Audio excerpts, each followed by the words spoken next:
Assalamualaikum warahmatullahi wabarakatuh. Sebelumnya saya ucapkan selamat buat kalian yang sekarang sudah menempuh jenjang yang lebih tinggi, yaitu di kelas 7. Saatnya kamu mempelajari lebih dalam tentang benda-benda yang ada di sekitar kamu. Benda-benda yang ada di sekitar kamu dapat kamu pelajari di tingkat SMP ini melalui mata pelajaran IPA atau ilmu pengetahuan alam. Nah, di kelas 7, bab yang pertama nanti akan kamu pelajari di sini adalah tentang objek IPA dan pengamatannya. Nah, apakah objek IPA itu? Objek IPA itu adalah seluruh benda yang ada di alam dengan segala interaksinya untuk dipelajari pola-pola keteraturannya. Objek yang dipelajari dalam IPA meliputi semua benda-benda yang ada di alam, mulai dari benda yang sangat kecil atau relik, partikel atom, makhluk hidup, hingga benda yang sangat besar seperti laut, bumi, matahari, dan sebagainya. Untuk memudahkan mempelajari objek IPA dibagi menjadi 4 bagian, yaitu yang pertama, fisika, yang gunanya adalah untuk mempelajari energi, gaya, gerak, cahaya, dan gejala alam yang bersifat fisik lainnya.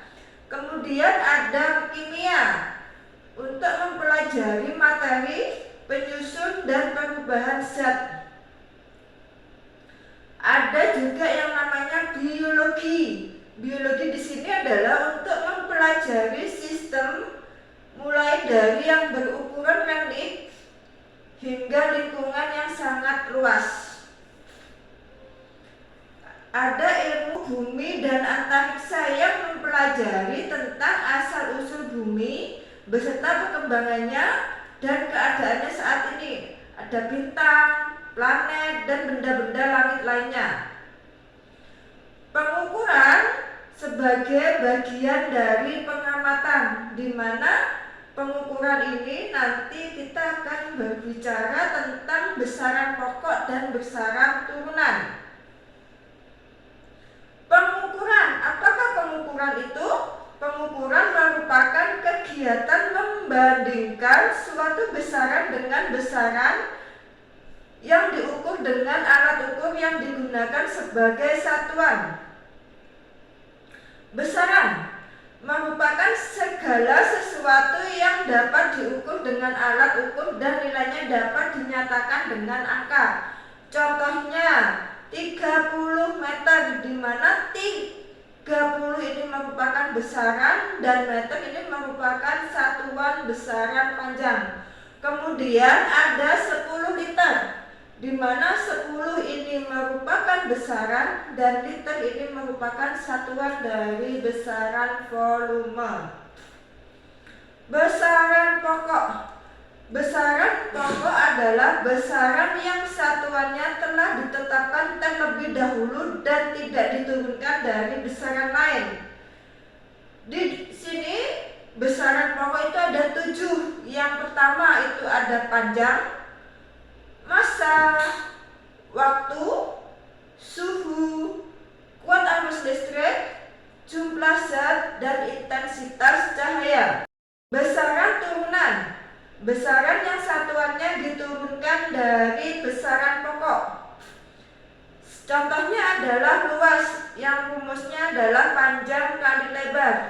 Jadi di sini luas itu merupakan turunan dari besaran pokok panjang. Kemudian ada volume, yang rumusnya adalah sisi kali sisi kali sisi. Sehingga di sini sisi diasumsikan sebagai panjang, sehingga volume ini merupakan besaran turunan dari besaran pokok panjang. Kemudian ada berat, yang rumusnya itu adalah massa kali gravitasi bumi, sehingga berat ini merupakan besaran turunan dari massa.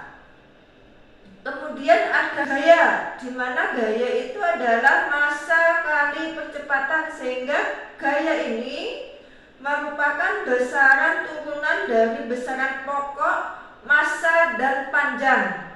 Massa jenis Rho sama dengan massa per volume M per V, sehingga massa jenis ini adalah besaran turunan dari besaran pokok, massa, dan panjang juga. Satuan baku. Satuan baku merupakan satuan yang bila digunakan untuk mengukur, hasil pengukurannya selalu tetap untuk semua. Satuan tak baku yaitu satuan yang sering digunakan oleh manusia dalam kehidupan sehari-hari.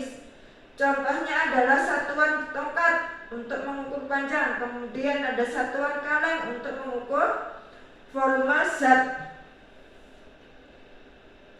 Satuan baku contohnya itu seperti ini. Kemudian satuan tak baku contohnya seperti ini.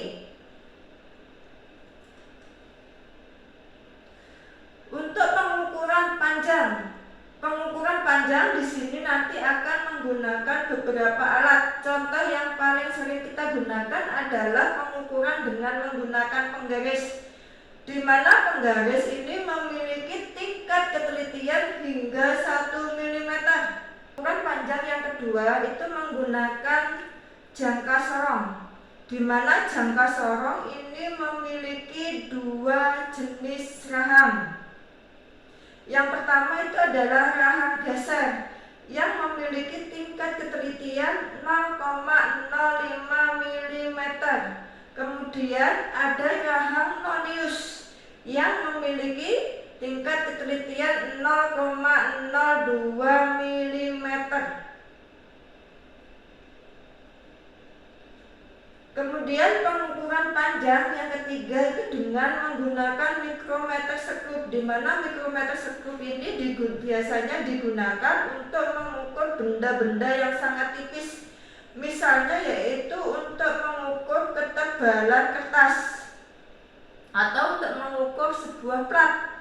Bisa juga untuk mengukur sebuah lembaran yang sangat tipis, di mana alat ukur mikrometer skop ini memiliki tingkat ketelitian 0,01 mm.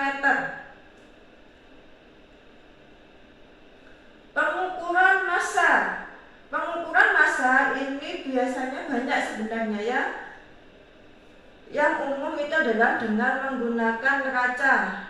Kemudian yang kedua ada yang namanya neraca Ohaus, di mana neraca Ohaus ini memiliki neraca, ada yang memiliki neraca 2 lengan, ada yang 3 lengan, bahkan ada yang 4 lengan. Kita di sini contohkan yaitu neraca Ohaus dengan 2 lengan seperti ini.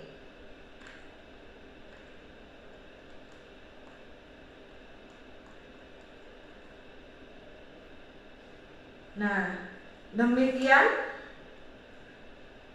materi yang bisa saya sampaikan untuk saat ini.